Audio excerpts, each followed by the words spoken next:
रउआ लोग जहाँ गाना वाना गावे जानी लो, मान ली कि ओई गाड़ी फौजियत अगर हो जाता तो जकार्ता भी चाहे लालो का कि यही गनी से हो। अरे बाप जौन हो जीत के संगे भइल बा। हाँ पूरा माने जे जकार्ता जे कमेटी बुलौले रहे वो लोग के माध्यम से भइल बा। माने जकार्ता के भी इच्छा रहेला कि गाड़ी करो। ओ महाराज खुलियाम कहता लो कि गाड़ी होखो ना, चैनल लागल बा ई कुल लाइन बदल के हौ होखो। हौ माने अश्लील का। हाँ हाँ और जितने गोरिया होते रहे उतने लोग ताली मारता, रुपया के बरसात हो रहा बा। ई तो बड़ा मान ली कि सोचनीय विषय बाजी भोजपुरी खाती। अब देखी यह बात हम दुगोला रहे विजेंद्र बाबा से के साड़ी खिंचा रहल बा, लोग मान ली कि ताली बजा रहल बा। अच्छा ये नहीं कि देखो आजकल कत्ल हो रहा बा, सुता के रोडे पर काटो तारे सा लोग वीडियो बनाओ ताकि छुड़ाव नहीं के जा। ये नहीं कि देखो रहुआ हम तो देखो तनी फेसबुक पर ओ सही वो गरियावे लोग ताली मारे। सोनबरसा के लोग बक्सर में ताली मारे वाह वाह वाह वाह वाह और हो जाओ। रउआ दिल पर का बीतत अब? हम तो बैठ के रोवत रहनी।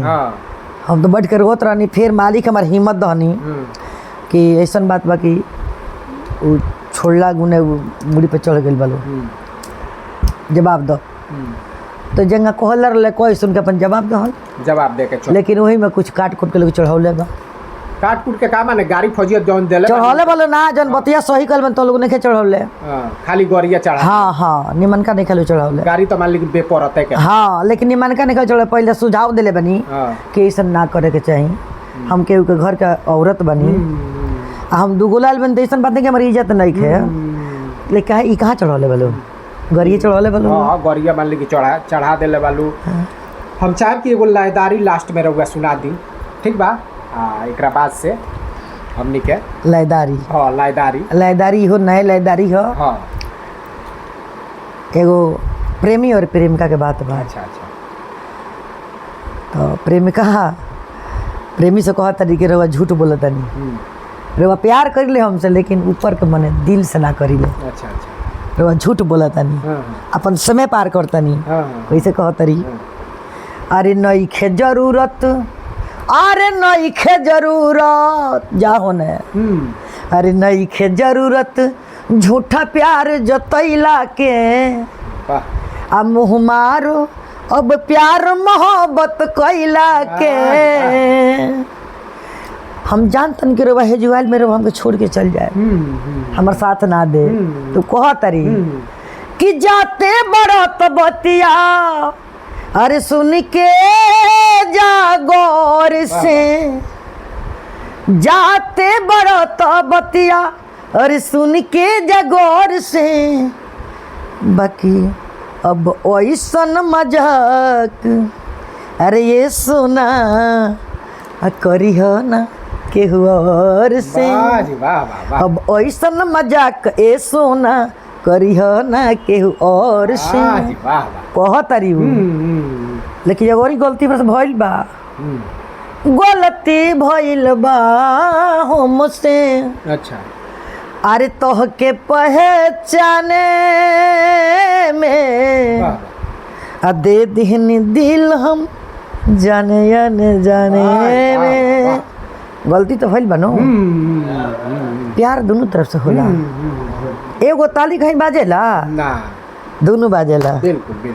अब प्यार आँखिए से शुरू होला।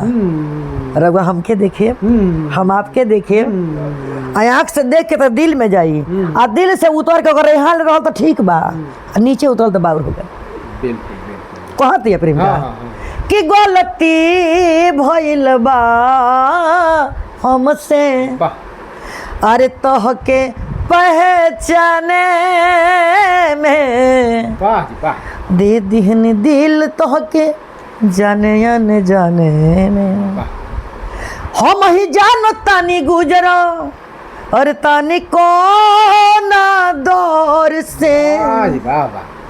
अरे हम ही जानो तानी गुजरो तानी कौन दौर से।